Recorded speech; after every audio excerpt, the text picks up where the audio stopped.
Donc ce tuto ça consiste à vous montrer tous les points à vérifier lors d'achat d'un véhicule d'occasion pour ne pas vous faire avoir, parce que j'entends tellement de personnes qui me disent bah viens avec moi, est-ce que toi tu t'y connais, moi j'y connais rien. Donc je vais vous montrer ce qu'il faut savoir pour pas vous faire avoir. Donc pour commencer, donc le but du jeu c'est d'acheter un véhicule le moins cher possible, à bon qualité-prix sans être embêté. Donc, faut déjà vous renseigner déjà sur le véhicule que vous voulez acheter, donc le modèle, l'année, et après aller sur les forums, aller voir s'ils en disent du mal, quels sont les problèmes rencontrés sur ce type de véhicule. Ça c'est très très important pour savoir si c'est des problèmes coûteux ou des problèmes sans, ça vous coûtera le moins possible, on verra bien quand même. Ensuite, il faut se renseigner sur l'Argus. Parce que si c'est pas tout de voir un véhicule qui vous plaît à une certaine somme, le problème c'est qu'il faut voir si le vendeur est soit au-dessus de la cote ou en dessous. Donc au-dessus de la cote, bon bah ça vous laissez tomber, hein, faut soit essayer de négocier pour un petit peu en dessous. Par contre, si vous trouvez des offres très très alléchantes, fuyez parce que ça sent l'arnaque à plein nez, quoi. Surtout pour les grosses cylindrées. Donc si tout est bon par rapport déjà au premier critère, si le véhicule vous plaît et qu'il n'y a pas de souci au niveau entretien, vous mettez en contact directement avec le vendeur et vous allez lui poser plein de questions. Donc je vais vous dire quel type de questions il faut poser. Donc la première donc que vous pouvez poser, c'est la cause de la vente. Est-ce que c'est un véhicule qui a été accidenté? Est-ce que vous avez rencontré des problèmes depuis que vous avez le véhicule? Est-ce que la courroie de distribution a été faite? Si oui, ou savoir si c'est une courroie ou une chaîne de distribution. Donc si la courroie de distribution elle a été faite, donc renseignez-vous, donc vous posez la question quand c'est qu'il l'a fait faire. Parce qu'il faut savoir qu'en général c'est tous les 5 ans à peu près, et tous les 100, 120 000 en général, voire même avant, suivant les constructeurs. Et donc si ça n'a pas été fait, ça veut dire que ça va vous coûter encore un billet de minimum 600, au moins jusqu'à 900. Je sais que 600 c'est à peu près les types de C3 à peu près. Après style les Q3 on va dire, ce sera dans les 900 chez Audi. Après ça dépend les véhicules, quoi. Ensuite vous pouvez poser la question, est-ce que l'embrayage est-il d'origine? Est-ce qu'il a été changé? Après, si c'est un véhicule qui a été avec une chaîne, ouais, j'ai oublié de dire, renseignez-vous si la pompe à eau elle a été changée. Pour une pompe à eau, ça coûte pas très cher, hein. Ça coûte à le faire faire. Moi, je sais que sur la Mercedes, ça m'a coûté 180 €, juste la pompe, et voire moins cher en passant par Oscaro. Mais en le faisant moi-même, ça va vite, mais à le faire faire par un garage, ça monte très vite. Vous pouvez poser la question, est-ce qu'il y a eu des soucis électriques sur la voiture? Parce que ça c'est chiant à résoudre, parce que nous on a une Audi A3 là depuis peu. Il y a eu des petits trucs électriques à changer. Ça aussi ça coûte assez cher. Après vous pouvez vous renseigner au niveau des amortisseurs, donc savoir si ils ont été changés, si oui, quand. Parce que là aussi ça coûte cher. Ça peut aller de 400 à 800 €, hein. Sur la Mercedes j'en ai eu pour 800 € les 4 et encore en faisant tout moi-même. Ensuite, savoir aussi quand est-ce qu'il a changé les bougies de préchauffage ou ses bougies, hein, parce que ça, c'est des causes de mauvais démarrage. Mais bon, ça chiffre pas loin, ça c'est facile à faire. Ensuite, ce qui coûte cher, c'est les pneus. Donc, savoir où ils en sont dans les pneus, s'il faut les changer. Parce que ça aussi, ça peut... moi, je vois sur la Mercedes, c'est 205 par 55/16 et j'en ai pour à peu près le train avant. Et le train arrière, c'est quasiment 200 € pour l'avant et 200 € pour l'arrière. Donc les freins, est-ce qu'il les a changés? Donc est-ce que les plaquettes sont neuves? Est-ce que les disques sont dans quel état? Ça, il pourra vous répondre. Ensuite, les tambours. Par exemple, moi j'ai pas de tambour, mais sur une voiture à tambour, est-ce qu'il les a déjà fait? Parce que ça aussi, c'est 150 € à peu près, hein. Juste la pièce, et après il faut le faire faire. Donc ça peut monter jusqu'à 300 € au moins. Renseignez-vous aussi sur la vidange, dans combien de temps il faut la faire, parce que s'il faut la faire, là c'est pareil, c'est minimum 150 € à peu près, quoi. Ça peut aller jusqu'à 500 € suivant les voitures, moi pour les allemandes. Pour les voitures à FAP, donc filtre à particules, là aussi ça peut, si c'est au moment de le changer, là, Il y en a facile pour 1500 euros. Je veux dire entre 1000 et 1500 euros pièce, sans compter la pose, quoi. Donc ça aussi, ça peut être un gouffre. Donc ensuite, si vous êtes, si par rapport à ce que le vendeur vous argumente, tout va bien, rien ne vous empêche de prendre rendez-vous avec lui. Donc le but, c'est de se rencontrer, voir le véhicule. La rencontre, il faut qu'elle se fasse bien sûr à la lumière, hein, de jour, hein, pour d'éventuels vices cachés que vous ne pourrez pas voir dans la nuit. Donc ce qu'il faut faire, si c'est voir le contrôle technique, toujours prendre un véhicule avec un contrôle technique de fait, ça vous évitera les mauvaises surprises. Donc c'est assez détaillé. Bien sûr, le contrôle technique, il faut qu'il soit fait le plus récemment possible, c'est mieux, hein, parce qu'il peut y avoir d'autres problèmes juste après. Hein, si vous l'avez fait faire il y a 2 mois, il peut y avoir, vous avez pu rencontrer d'autres problèmes, quoi, qui n'est pas spécifié dans le contrôle technique. Donc ensuite, vous êtes face au véhicule, donc on va faire comme si c'était le véhicule que je voudrais acheter, donc une Mercedes, on va dire que je veux l'acheter. Donc je vais faire le tour de la carrosserie, donc on vérifie, donc vous faites tout le tour de la voiture, vous regardez les bosses, jusqu'à là tout le monde peut le faire. Donc ensuite je vais regarder sous la voiture, donc je vais pouvoir voir le pot d'échappement, voir son état général, parce que ça peut coûter assez cher. Donc tous les problèmes que vous pouvez rencontrer, les pièces d'usure, après en fonction de ce qu'il y aura à faire, vous pouvez négocier votre prix. Donc ensuite on va regarder les pneumatiques. Donc vous allez pouvoir voir une usure anormale, c'est-à-dire que là on voit que c'est usé normalement. Il suffit de regarder les témoins d'usure. Alors je ne sais pas si je les vois. Ici donc on voit les petits témoins, là à mon doigt. Donc on voit qu'il y a encore de la marge, donc on sait qu'ils sont encore bons. Si vous avez le témoin qui arrive à ras, vous pouvez vous dire que les pneus sont à changer.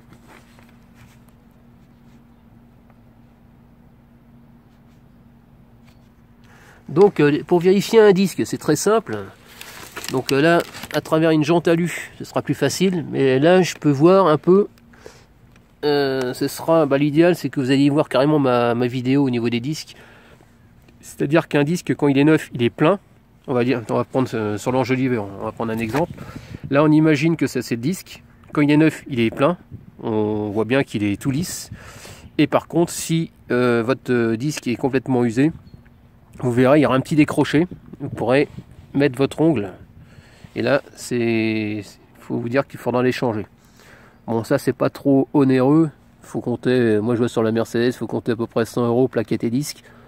Maximum en passant par Oscaro. Donc ça chiffre pas, c'est pas ça qui coûte le plus cher, quoi. Donc ensuite ce que vous pouvez faire, c'est contrôler donc forcément le bon fonctionnement du véhicule, les bons fonctionnements de vos vitres, de tout ce qui est déjà pour vous familiariser peut-être avec les commandes, pour qu'on vous explique, déjà c'est important. Une chose à regarder qui est très, très importante, à mes yeux, c'est un premier truc que je regarde quand je monte dans un véhicule, c'est le volant. Donc je vais la démarrer, ce sera plus simple. Voilà, on va faire comme ça. En exagérant, si vous voyez votre pommeau qui est comme ça et que les roues sont droites, vous pouvez vous dire que là il y a un problème. Ça c'est un truc à vérifier. Donc votre volant normalement roue droite il est comme ça. Donc ça c'est un petit coup d'œil déjà à regarder en montant dans le véhicule, sans rien dire, hein, vous pouvez voir, juger vous-même. Donc après, ce que vous pouvez savoir aussi, c'est qu'au niveau du moteur, donc on voit bien que c'est assez c'est plein. Hein. Il suffit que le gars y mette un peu de nettoyant, tout bruit, tout est nickel. Là, vous ne voyez rien, quoi. Alors sur Audi, vous allez avoir ce sera vissé. Bon là sur celui-là, là, c'est juste à déclipser. Vous demandez est-ce qu'on vous l'ouvre, qu'on vous l'enlève carrément. Voilà. Donc le but du jeu, c'est de regarder, voir si dans le moteur il y a des fuites quelconques, aussi bien gasoil, huile, eau. Donc c'est important. Regardez un peu partout. Ensuite, vous allez regarder, poser la question, savoir si les filtres ont été changés. Vous aurez le gars en face de vous. Ensuite, ici, un truc très important. Vérifiez votre niveau d'eau. Ça, c'est important. Voilà, vous demandez s'il y a des fuites. Hein. Et un truc important, ça paraît con, mais vous ouvrez votre bouchon d'huile et vous regardez. Si vous voyez de la mayonnaise, c'est-à-dire de la mayonnaise au niveau du bouchon d'huile, dites-vous une chose, c'est que il y a un joint de culasse qui est en train de se préparer. Donc ça veut dire encore des frais supplémentaires. Il y a un joint de culasse à faire faire, je ne sais pas parce que j'en ai jamais fait faire, mais je pense qu'il y en a moins facile pour 400 €. Donc s'il n'y a pas de mayonnaise, c'est déjà un bon point. Voir qu'il n'y a pas d'huile. Ensuite, ici, poser la question aussi pour une courroie d'accessoires. Donc là, j'ai une courroie. Bon, celle-là, elle est visible, donc je peux voir son état. Mais dans le cas où vous ne voyez pas, soit vous prenez, soit vous le faites vous-même, hein, vous en commandez une et vous la faites faire dans la foulée, ou vous la changez vous-même, hein, carrément, c'est pas compliqué, il y a beaucoup de tutos. Et ça permet de... Parce que le problème, c'est que quand la courroie elle pète, c'est un organe qui coûte pas très cher, hein, ça coûte quoi, 15-20 €. Mais le jour où ça pète, vous êtes obligé de vous taper un remorquage, quoi. Parce que vous ne pourrez plus rouler, parce qu'il n'y a plus de pompe à eau, il n'y a plus rien, quoi. Donc ensuite, vous démarrez votre voiture. Vous écoutez les bruits. Alors donc si vous entendez un bruit de sifflement, alors ça peut être soit une courroie d'accessoires qui est détendue. Après ça peut être plein de choses. Ça peut être aussi quand vous accélérez, vous entendez siffler. Ça vient du turbo. Donc ça, n'hésitez pas à lui poser la question, savoir d'où vient l'origine de ce bruit. Donc on vous dira hein, d'où ça peut venir. Ouais, logiquement, hein, parce qu'un turbo, il faut savoir que ça coûte très très cher. Donc un turbo qui casse, ça coûte au moins, je crois, à faire, c'est pas loin de 1500 € suivant la voiture, quoi. Donc ça chiffre pas mal, quoi. Qu'est-ce que je peux vous dire d'autre pour pas vous fassiez avoir ah oui, au niveau des fumées. Donc ça arrive, hein, quand il fait froid, vous avez un peu de fumée, des fumées blanches. Il faut pas que ça soit trop blanc, c'est plutôt, je dirais, gris. Donc après une fumée noire, quand vous accélérez, par exemple vous allez rouler, vous vous mettez à rétrograder comme si vous rétrogradez assez fort et vous accélérez. Et là si vous voyez de la fumée noire, c'est que c'est le moteur qui est un peu encrassé, donc ça va partir normalement. Au bout d'un moment c'est censé s'arrêter. Par contre si vous avez de la fumée par contre qui est gris, qui tourne au bleu, là par contre c'est un moteur qui arrive en fin de vie, on va dire. C'est les cylindres, les pistons et tout ça qui est usé au niveau de la segmentation. Et il y a de l'huile qui passe et qui se crame, quoi. Et c'est ça qui fait de la fumée. Et en plus ça pue énormément, quoi. Donc là c'est pas bon signe, quoi.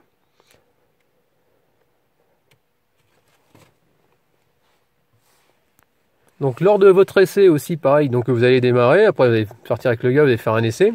Vous faites comme si vous accélérez. Bien, faites comme si, forcément vous allez accélérer, mais vous accélérez brutalement, comme si vous voulez tirer dedans, et vous relâchez. Aussi sec. Et là, si vous entendez un glong glong, là c'est pas bon signe. Donc là j'ai le cas sur une où j'ai fait une Xara, là, c'est en cours, je dois changer un support moteur. Et au début, je pensais que c'était un problème de cardan. Donc en mettant vos mains sur le cardan, bon, si vous enlevez votre roue, hein, si vous avez un jeu entre la roue et le cardan léger, un léger jeu, bon, c'est un jeu fonctionnel on va dire. Par contre, si vous avez un jeu perpendiculaire à la roue, là c'est pas bon. Alors donc si vous avez un bruit de ce côté-là, commencez à regarder, vous glissez juste un petit coup d'œil, vous posez la question au vendeur, hein, voir l'état des soufflets. Hein. Si vous voyez qu'il y a un soufflet qui est éventré, effectivement ça peut être un cardan. Par contre sur la Xara que j'ai fait l'autre jour, lui par contre c'est un support moteur. Donc c'est un support moteur qui tape et c'est juste ça à changer, quoi. Mais ça chiffre pas, quoi. Pareil, c'est un cardan, ça chiffre pas. Vous n'allez pas vous ruiner là-dedans, quoi.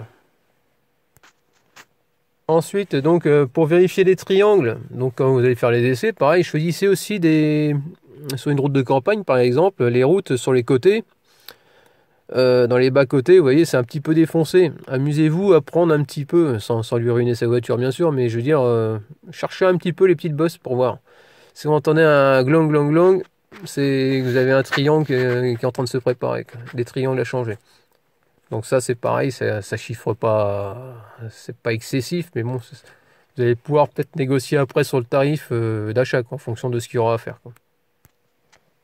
Ensuite, suite à un retour d'expérience sur Mercedes, forcément parce que j'ai une voiture de Mercedes, vous pouvez faire aussi comment dire, là je sais pas si vous voyez là devant, j'ai un bateau, un petit bateau.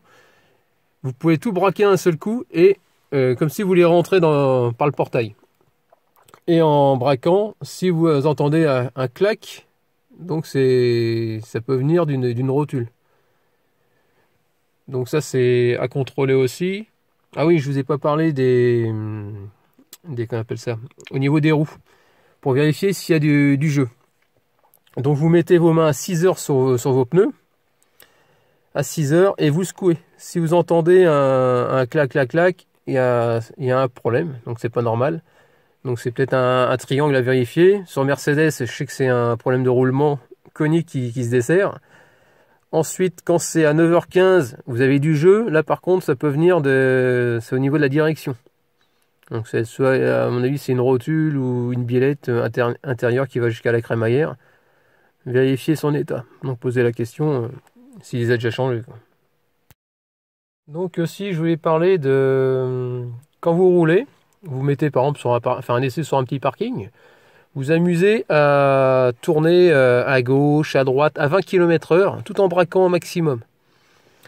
Et si vous entendez un clac, au bout d'un moment un petit clac, c'est pas normal, c'est que c'est un bruit en général, il le fait qu'une seule fois, à chaque fois qu'on vire d'un côté ou de l'autre. Et là, le problème que j'avais eu, moi, c'était un problème de coupelle. Un coupelle usé, un défaut de fabrication. Il avait 33 000 km et ça venait des coupelles. Ensuite, cherchez aussi à prendre par exemple un ralentisseur, des choses comme ça, de façon à savoir si ça fait du bruit, quoi. Pour entendre un bruit de cylindre bloc. Si vous entendez un bruit de grincement, en général, c'est la barre stable, une des barres stables qui a les tampons qui sont usés, donc ça chiffre pas loin. C'est pas excessif, c'est des choses qui coûtent pas très cher, hein, ça vaut une quinzaine d'euros les tampons. Ou voir certaines voitures comme la Mercedes, la mienne, où il faut changer carrément la barre. Mais ça, en général, ça vient de là, c'est espèce de grincement, quoi. Ou il y a de la poussière, ça c'est pas méchant. Ensuite, vous pouvez aussi également, par exemple, en grande ligne droite, vous mettez en ligne droite, vous lâchez le volant et vous regardez si elle tire à droite, si elle tire à gauche, histoire de voir le comportement. Et vous freinez. Vous freinez doucement, normalement, tout en lâchant le volant pour voir si elle part ou si elle part pas, quoi. Déjà, ça permet déjà de voir s'il y a un problème, quoi.